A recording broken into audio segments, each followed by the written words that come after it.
بسم اللہ الرحمن الرحیم۔ السلام علیکم۔ حضرت سلطان محمود غزنوی رحمۃ اللہ علیہ اپنے کچھ سپہ سالاروں کے ساتھ جنگل کے راستے سے بھٹک گئے۔ عصر سے وقت تیزی سے سورج ڈھلنے کی طرف گزر رہا تھا۔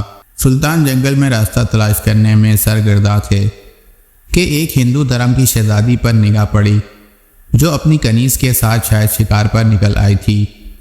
اکیلی شہزادی اور اس کی کنیز اس چیز سے بے خبر دریا کے کنارے پاؤں ڈبے بیٹھی تھی کہ ان کے پیچھے ایک جنگلی ریچھ پہنچ چکا ہے۔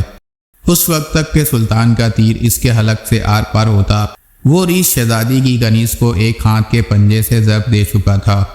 اس سے پہلے شہزادی اپنا ترکش سنبھالتی اور تیر کمان میں لگاتی شاید بہت دیر ہو جاتی۔ سلطان محمود غزنوی رحمۃ اللہ علیہ نے پے در پہ 3 تیر اس جنگلی درندے پر دے مارے، جس سے وہ ڈھیر ہو گیا۔ شہزادی کو یہ جاننے میں مشکل نہ ہوئی کہ اس مہارت اور بہادری کا مظاہرہ کوئی جنگجو سپہ سالار ہی کر سکتا ہے۔ شہزادی سلطان کی طرف متوجہ ہوئی، اظہار تشکر کے لیے اپنا تعارف کرواتے ہوئے بولی، میرا نام سمرتی ہے، میں جے پور ریاست کے راجہ کی اکلوتی بیٹی ہوں، میری جان بچانے کا شکریہ، میں تمہیں اپنے پتا سے کہہ کر فوج میں کوئی اعلیٰ عہدہ دلا دوں گی۔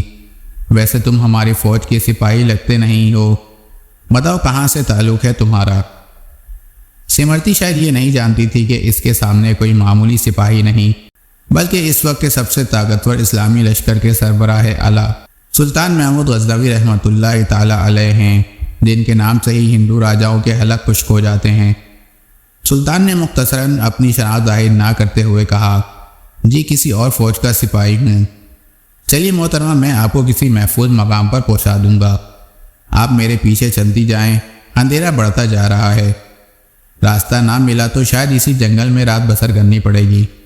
شہزادی سمرتی جان چکی تھی کہ یہ شخص لالچ اور خوف سے پاک ہے۔ وہ سلطان کی نظروں میں حیا دیکھ کر خود کو محفوظ محسوس کر رہی تھی۔ جنگل کی خاردار جھاڑیوں کی وجہ سے شہزادی کا پیراہن مختلف جگہ سے چھنی ہو چکا تھا۔ شہزادی تھکاوٹ سے چور ہو چکی تھی۔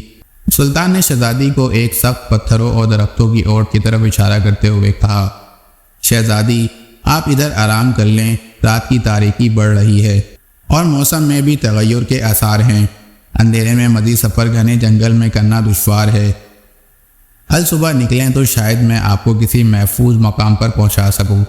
سمرتی کے پاس سلطان پر اعتماد کرنے کے علاوہ کوئی دوسرا راستہ نہ تھا۔ سلطان نے محسوس کیا کہ شہزادی اپنے بیش و قیمت مگر قدرے باریک لباس میں جنگل کی ٹھنڈی رات شاید نہ گزار سکے۔ سلطان نے اپنی موٹی چادر شہزادی کی طرف اچھال دی اور معنی خیز نظروں سے شہزادی کو دیکھا، جیسے کہہ رہے ہو یہ اوڑھ لیں۔ شہزادی نے بلا جھجک چادر اوڑھی اور ٹیک لگا کر درختوں کی اوٹ میں پاؤں پسار لیے۔ اس کی نظریں سلطان کے چہرے کی طرف جمی ہوئی تھی، جو نظریں جھکائے ایک قریب پڑے بڑے پتھر پر بیٹھ کر آگ جلانے کی کوشش کر رہے تھے۔ بالآخر آگ جل گئی۔ اس کی روشنی میں سلطان کا نورانی اور بھرا ہوا وجاہت والا چہرہ چمک رہا تھا۔ سلطان نے شہزادی سے قطع نظر مٹی سے تیمم کیا اور نماز پڑھنے لگے۔ شہزادی کو جھٹکا لگا، اور یہ تو مسلمان لگتے ہیں۔ ایک دفعہ تو شہزادی کانپ گئی، یہ کہیں غزنی کے لشکر سے تو نہیں؟ یہ تو لٹیرے ہیں، گائے بھینس بکری سب کے مانس کھاتے ہیں، یہ مجھے زندہ نہیں چھوڑیں گے۔ لیکن اگلے ہی لمحے شہزادی اب تک اس کے ساتھ گزرے وقت کو یاد کرنے لگی۔ اگر یہ اتنا ہی شفاق اور ظالم ہوتا تو مجھے ریچھ سے نہ بچاتا۔ نہ چاہتے ہوئے بھی شہزادی کا دل پھر سے اطمینان و یقین سے بھر گیا۔ سلطان نماز کے بعد دعا کرتے وقت زاروں قطار رونے لگے۔ روتے روتے سلطان نے اپنے خنجر کی نوک اپنے پاؤں کے انگوٹھے پر رکھ کر اس کو دبا دیا۔ شہزادی دیکھتی رہی کہ یہ جوان مرد مجھ سے گفتگو میں بے تکلف نہیں ہونا چاہتا۔ صبح سلطان نے شہزادی سے کہا، اب ہمیں نکلنا چاہیے۔ کچھ دور جا کر سلطان کو ایک سفید پتھر ملا، جو سلطان کے سپاہی نشانی چھوڑ گئے تھے کہ راستہ اسی طرف ہے۔ یہ اس زمانے کا ایک طریقہ تھا کہ جنگل میں پتھر چھوڑتے جاتے تاکہ پیچھے آنے والا راستہ جان سکے کہ گزرنے والا کہاں سے ان کا ساتھی گزرا ہے۔ بالآخر شہزادی اور سلطان ایک ہموار راستے پر آ پہنچے۔ کچھ دور ایک چھوٹے سے گاؤں کے آثار نظر آ رہے تھے۔ سلطان نے کہا، یہ آپ کی ریاست کا حدود کا ہی گاؤں معلوم پڑتا ہے شہزادی، ہاں دیکھتے ہیں۔ گاؤں پہنچنے پر شہزادی نے گاؤں کے مکھیا کو بلوا بھیج دیا۔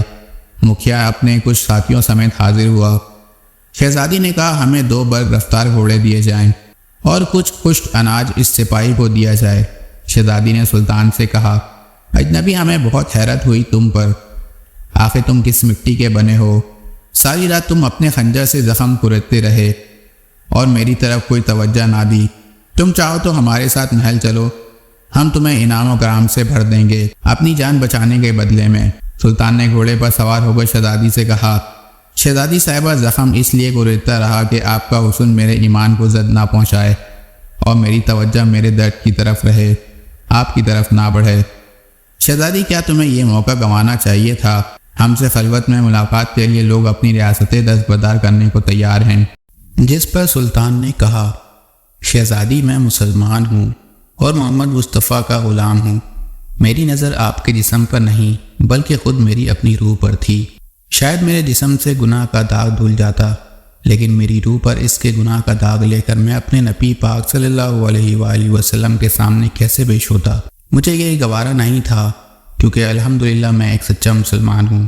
شہزادی یہ جواب سن کر اس سپاہی کی اپنے سچے مذہب اسلام کے ساتھ لگاؤ، محبت اور وفاداری دیکھ کر ان کے کردار سے متاثر ہوئے بنا نہ رہ سکی، جیسے اس کا دل اسی اجنبی کے مذہب اور زندگی میں شامل ہونے کو بے قرار ہو۔ یہ کہہ کر سلطان نے اجازت چاہی۔ شہزادی اپنا اور اپنی فوج کا نام تو بتاتے جاؤ، ہم یاد رکھیں گے۔ سلطان نے چادر سے نقاب اوڑھا، 3 ترکش کندھے پر ڈالے، تلوار اپنے میان میں ڈالی اور گھوڑے کی رکابیں پکڑتے ہوئے بولے شہزادی میرا نام ہے سلطان محمود غزنوی اور میں ہی غزنی کے عظیم الشان فوج کا سپہ سالار اعظم اور سلطان بادشاہ ہوں۔ یہ کہہ کر سلطان نے گھوڑے کو ایڑ لگا دی اور سرپٹ دوڑتے ہوئے آنکھوں سے اوجھل ہو گئے۔ اللہ اور رسول کے سچے وفادار ایسے تھے۔ اسلامی سلطنت کے حکمران اور مسلمان بادشاہ اور کامل ایمان والے، آج ان کے نقش قدم میں پاک ہم سب کے لیے راہ نجات ہیں۔